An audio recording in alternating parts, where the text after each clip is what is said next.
Okay, so this example continues the discussion of these so-called magic methods that I introduced in the end of the last exercise. And now we are going to look at algebraic magic methods that will effectively allow us to manipulate how the plus, minus, and multiplication operator functions in Python. You can also affect how the division operators and a couple of other things work, but these are the most common that you'll encounter.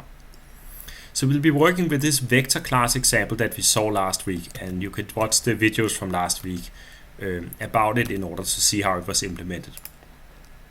I'm just going to go back and see if I can find it. So here we have our little vector, and I'm going to copy paste it because this code was perfect. We are going to plunk it in here. Okay, so what did this code do? It allows us to find vector instances by just giving it x and y coordinates of the endpoint. So maybe a vector that represents the point 1,2, another vector that represents the point 3,3 maybe. And then we could add them together by calling v1.add v2 and call the result for w, and then we could print out w.x and w.y. And what's going to happen when I run this code? Well, I define the two vectors, and we can see that they store the input arguments as x and y in each of the instances. And then when we get to this code, I call v1.add v2. That means that this method is called with v1 as self, v2 as the second argument. And we can see that this creates a new vector instance where we add the x coordinates together. So 1 plus 3, so this will be 4. 2 plus 3 will be 5.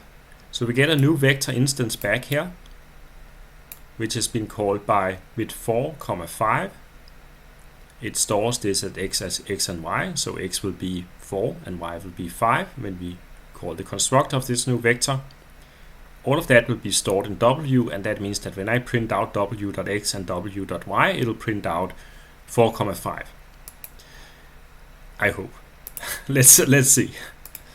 Help. Why doesn't it allow me to run this code? Okay, like this. So that seemed to work. But this is nasty, right? This is really not nice. We would much rather like it just looks better to write v1 plus what v2, right? What we want. But Python doesn't understand this, right? This is just a class and this is a class. It doesn't understand that this is in any way associated with add. Unless we turn this into a magic method like this. And it's just convention. Whenever Python sees the plus operator like this, it's going to translate this into a function called similar to this one. That means that the first input argument of the add method will be v1, and the second input argument of this add underscore add underscore will be v2. So now this will no longer work because it doesn't have an add method anymore. But this is going to work because it's just going to call this method. So the actual thing the code does is exactly the same thing as before. It's only this